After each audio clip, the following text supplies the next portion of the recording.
walafiat, hendaknya di samping keluarga yang tercinta bersama lagi dengan saya Safwan Zubir di channel monolog di Podbean. Sekarang saya sedang bersiaran langsung terus di Podbean.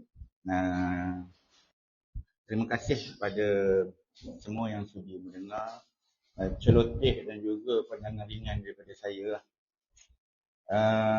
Sudah masuk tahun 2026. Hari ini bersamaan dengan berapa hari bulan lagi? 5 hari bulan. 5 hari bulan Januari. Sudah 5 hari bulan. Setiap tahun kita akan sentiasa sahaja menukar tahun. Tidak akan pernah tidak bertukar lah. Setakat hari ini sepanjang kita hidup, tidak pernah lagi tahun itu tidak bertukar, tidak pernah lagi hari itu tidak pernah jadi siang atau malam. Tak pernah lagi. Begitu jugalah dengan politik yang melanda di negara Malaysia pada hari ini yang semakin tidaklah memuncak, tidaklah seteruk dahulu. Cuma biasalah dinamik politik itu sentiasa berlaku di dalam kancah politik negara ataupun di mana-mana negara, sama ada di luar negara, di dalam Asia Tenggara, di benua Eropah sekalipun. Pada kali ini ingin saya menyentuh berkenaan dengan bagaimana ingin membawa pendengar untuk kita sama-sama membaca di manakah bagaimanakah Datuk Seri Anwar Ibrahim selaku Perdana Menteri ataupun orang nombor 1 yang ada ketika ini di dalam negara di Malaysia akan memandu sebuah negara yang kecil ini ke manakah hala tuju dia daripada segi kuasa, moral dan juga sistem. Bukanlah kita mengatakan saya walak, saya tak adalah walak. Yang mana baik, yang mana benar, saya sentiasa menyokong dan saya sentiasa memperhalusi setiap apa saja dua rancangan, apa saja dua percakapan, apa saja dua yang difikirkan oleh Datuk Seri yang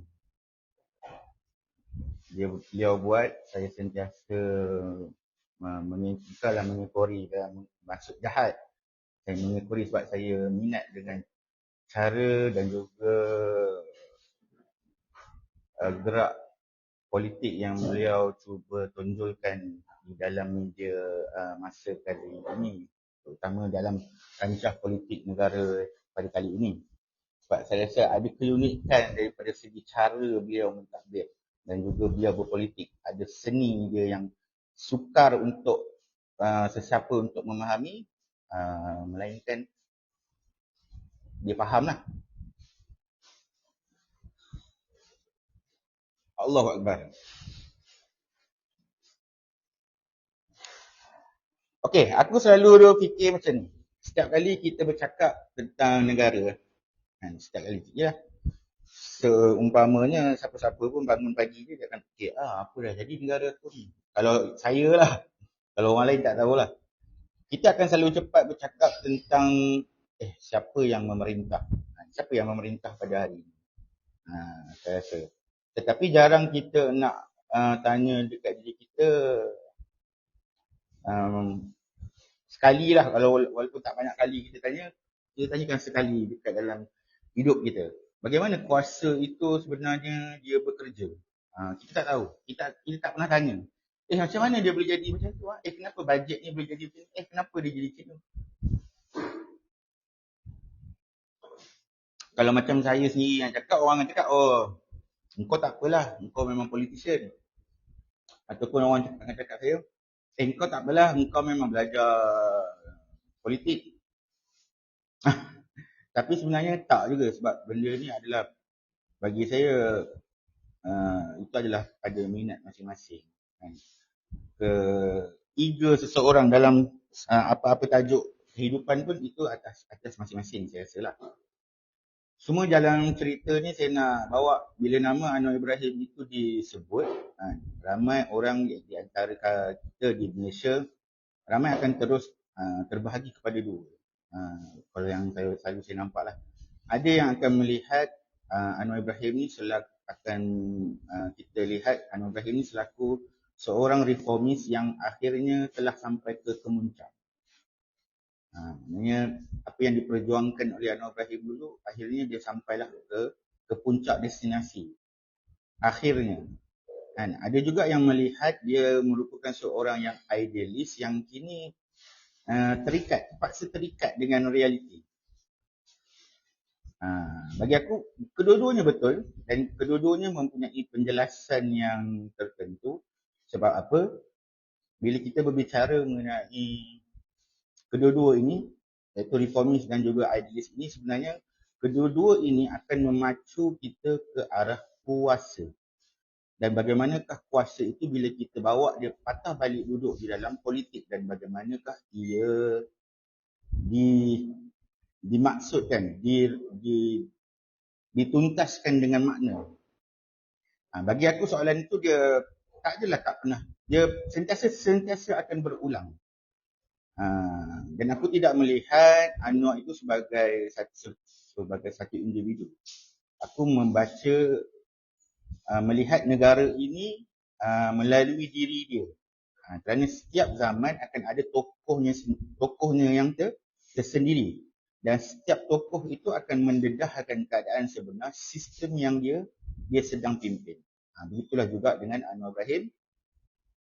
Sebenarnya bagaimana kita nak melihat bagaimana keadaan negara itu sekarang, kita cukup melihat bagaimanakah keadaan Anwar Ibrahim pada hari ini. Adakah beliau stabil ataupun beliau okey? Beliau okey, ada masalah, muka pun tenang, tak nampak macam letih. So kita akan nampak daripada riak wajahnya bagaimanakah keadaan negara pada waktu ini. Seharusnya lah, sebaiknya kita selaku seorang rakyat di dalam sebuah mana-mana negara lah sekalipun, kita haruslah memberikan sokongan kepada kepimpinan negara kita walaupun dia tidak datang daripada parti yang kita wakili. Sebab bagi saya, parti itu bila kita dah tubuh kerajaan, dia hanya akan menjadi satu cabang penyampaian kepada agenda negara. Sebab apa, parti itu akan betul-betul hidup bila kita masuk ke pilihan raya. So itu ada juga akan kena-mengena sebenarnya dengan keadaan pada hari ini di mana Anwar tidak melebihkan parti keadilan itu sendiri. Sebab apa? Ada sebab dia, ada reason dia. Dan reason itu adalah reasonable lah untuk kita terima dia sebagai seorang pemimpin dan juga presiden bagi Parti Keadilan Rakyat. Okey, kita masuk ke bab yang pertama, iaitu berkenaan tentang kuasa, bukan tentang siapa, tapi apa yang boleh dibuat. Kalau kita baca laporan politik sejak 2 tahun ni lah, sama ada dari The Star ke, The Straits Times ke, Malaysia Kini ke, bukan Malaysia Madani, Malaysia Kini, ataupun Free Malaysia Today, naratifnya akan lebih kurang sama. Dia akan mengatakan bahawasanya kerajaan stabil, parlimen itu sedang berfungsi dengan baik dan pelabur itu sedang kembali yakin untuk melabur di dalam negara. Tapi adakah kita akan mengatakan, adakah itu sebenarnya hanya sebatas di atas kertas agar semuanya nampak kelihatan baik? Tetapi kuasa yang sebenar itu sebenarnya tidak diukur pada kestabilan itu semata-mata. Kuasa itu diukur pada keupayaan membuat keputusan yang tidak popular, tapi ia amat diperlukan oleh negara pada saat ini. Maka dekat sinilah aku melihat ada satu batas yang jelas terhadap Anwar Ibrahim bagi beliau menjalankan sesuatu perkara dan juga dasar di dalam negara. Kerana apa? Anwar itu mewarisi kuasa yang dalam keadaan tidak pernah ideal. Tidak pernah ideal. Dengan mana kalau kita lihat coalition yang ada ini adalah coalition yang boleh dikatakan rapuh. Parti yang ada di dalam coalition pula akan saling mencurigai antara masing-masing. Dan juga institusi yang lama hidup masih lagi dengan cara yang lama. Dalam banyak-banyak laporan ekonomi termasuk analisis oleh Bank Negara, dan juga kolom ekonomi, The Age. Dia mengatakan kita lihat kerajaan berhati-hati dan juga terlalu berhati-hati. So bagi aku ini bukanlah satu kelemahan peribadi yang ada pada sosok yang bernama Anwar Ibrahim. Inilah yang dikatakan kelemahan itu yang terletak pada sistem itu sendiri. Bila mana kalau dia mengambil satu tindakan yang A kena ke B, kalau dia buat tindakan macam ni, dia akan jadi macam ni. Kalau dia akan jadi macam ni. Kalau dia gerak ke sini, dia akan jadi macam ni. So setiap pergerakan akan menyebabkan keberantakan dekat dalam mana-mana coalition. Sebab coalition tu dia ada banyak. Dia ada lebih kurang 19 coalition. So memang akan timbul masalah itu.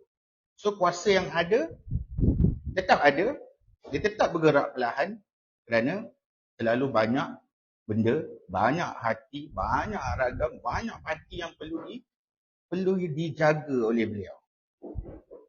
Itu adalah menjadi satu lumrah kepada coalition yang sedang dibentuk. Itu yang kita perlu terima pada hari ini. Sepatutnya apa yang juga berlaku kepada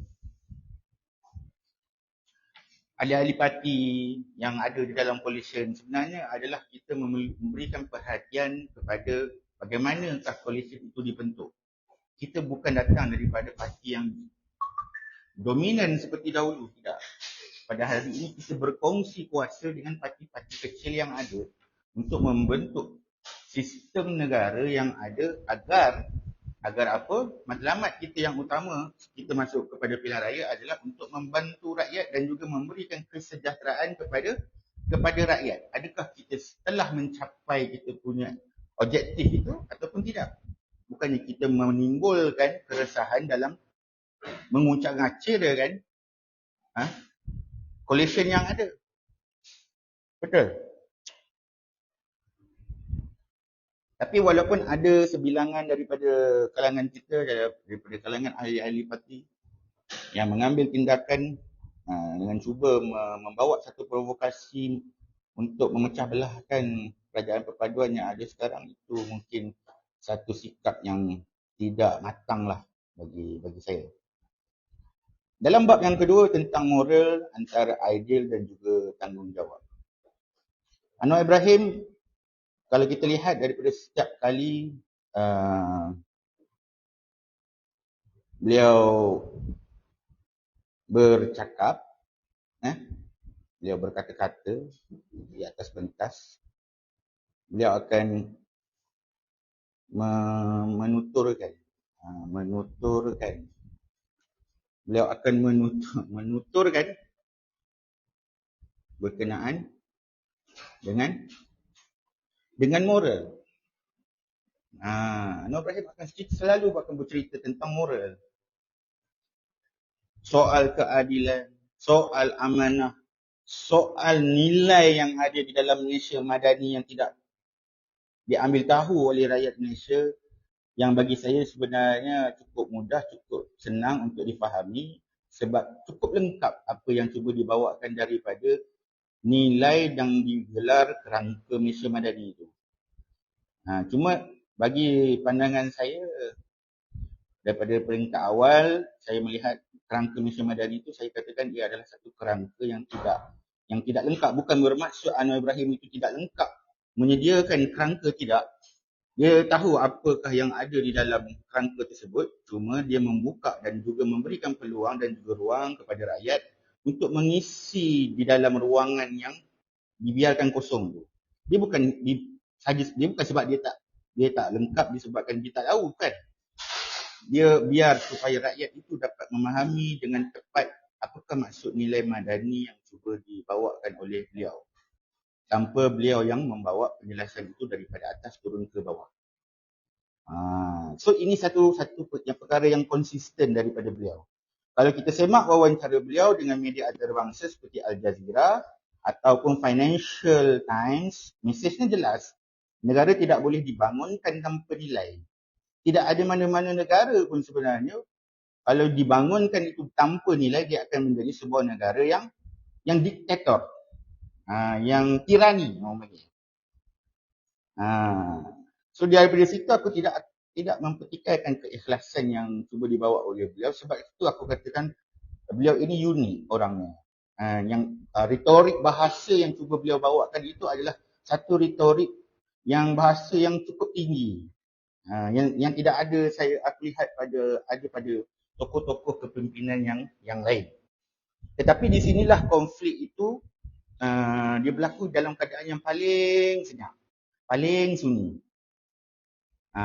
So moral dalam ucapan bertembung dengan moral dalam pentadbiran. Sebagai contoh, bila isu subsidi bersasar bila kita bincangkan, akhbar arus perdana menyokongnya sebagai langkah yang rasional. Portal alternatif pula menegur pesannya kepada rakyat marhanya. Sesuatu tindakan yang baru, bila kita baru laksanakan, memang akan ada kepincangan dan juga tidak lengkap daripada segi satu-satu perkara. Itu normal, biasa dalam pentadbiran. Tetapi kita akan daripada hari ke hari kita akan cuba perbaiki dan juga cuba memperelokkan apa yang tidak selesa bagi rakyat untuk digunakan. Itu yang kita gunakan dalam teknik pentadbiran. Kalau yang saya tak ingat saya C. Wright Philip C. Wright William, lebih kurang lah. So lepas tu kita pakai teknik tu, kita ada input, kita ada output, and then kita patah balik, and then kita dapat feedback. So kerajaan akan mengambil feedback itu untuk dia perbetulkan. Sebab itu di dalam kerangka, di dalam demokrasi, kepentingan terhadap feedback itu daripada rakyat adalah amat penting. Bukannya hanya kita duduk diam dan kita datangkan dengan cacian dan juga makian. Tidak mendatangkan apa-apa kepada kita sebagai rakyat. So aku melihat ini sebagai satu dilema yang lama dan juga klasik bila moral itu bertemu dengan accountability fiskal. Anwar itu memilih untuk menenangkan sistem dahulu. Walaupun risikonya ialah rakyat tidak akan merasa perubahan itu secara drastik, tetapi dia akan makin lama daripada hari ke hari dia akan rasakan apa yang dia janjikan itu. Sebab apa? Begitulah sistem itu perlu digerakkan secara perlahan-lahan agar ia tidak berlaku bertabrakan. So ini bukan salah ataupun betul bagi saya, bagi akulah.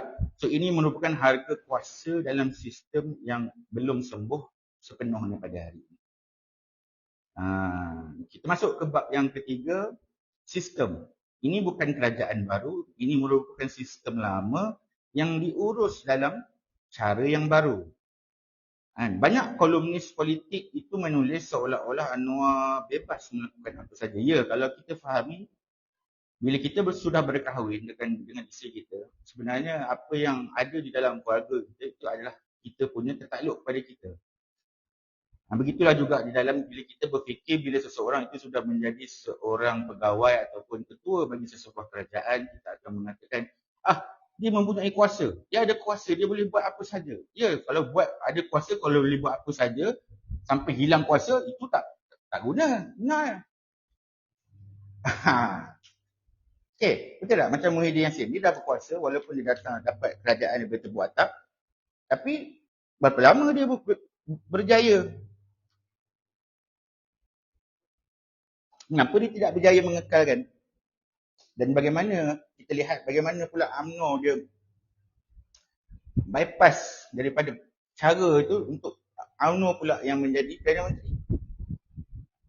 Dekat situlah bagaimana kebijakan kita dalam menguruskan sistem yang ada.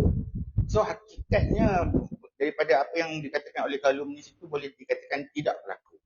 Kalau kita perhatikan laporan tentang daripada Badan Hakiman, agensi penguasaan dan juga daripada GLC sendiri, sebahagian reformasi itu berlaku di dalam sistem kehakiman dan juga gerak kerja di dalam GLC. Tetapi banyak juga yang bergerak dalam kelajuan yang lama. Masih lagi ada yang bergerak dalam kelajuan yang lama. Sebab apa? Sistem itu kita tidak boleh sentuh dalam bentuk keseluruhan. Sebab apa? Nanti dia akan menjadi pecah yang berderai seperti gelas kaca yang jatuh di atas lantai. Sistem itu tahu bagaimana cara dia nak bertahan dengan sistem yang dia ada. Sistem lama itu dia tahu je bagaimana cara dia nak bertahan. Sistem lama itu, sistem baru itu yang tidak tahu bagaimana lagi untuk dia memasuki dan juga mengambil alih cara sistem lama itu berfungsi. So Anwar itu tidak memerintah negara itu dengan kosong-kosong. Dia memerintah struktur yang telah dibina puluhan tahun. Dia bukan datang dengan mewujudkan satu sistem yang baru. Sistem ini tahu dia. Macam saya cakap, tahu dia bertahan. Dia tahu nak tunggu bila. Dia tahu bagaimana nak memperlahankan perubahan itu, dia tahu. So dalam konteks ini, Anwar itu bukanlah arkitek sepenuhnya. Dia lebih mirip kepada pengurus kepada peralihan itu tadi. Dan setiap pengurus peralihan akan sentiasa dituduh bermacam-macam tuduhan. Terlalu lembut lah. Terlalu berani lah. Dan macam-macam lagi yang dikatakan kepada beliau. So, cukup setakat hari ini. Nanti kita akan sambung lagi dalam siri yang kedua berkenaan dengan tajuk yang saya cuba sampaikan, membaca negara melalui Anwar Ibrahim, kuasa, moral ataupun sistem. Kita sambung lagi nanti. Assalamualaikum warahmatullahi wabarakatuh.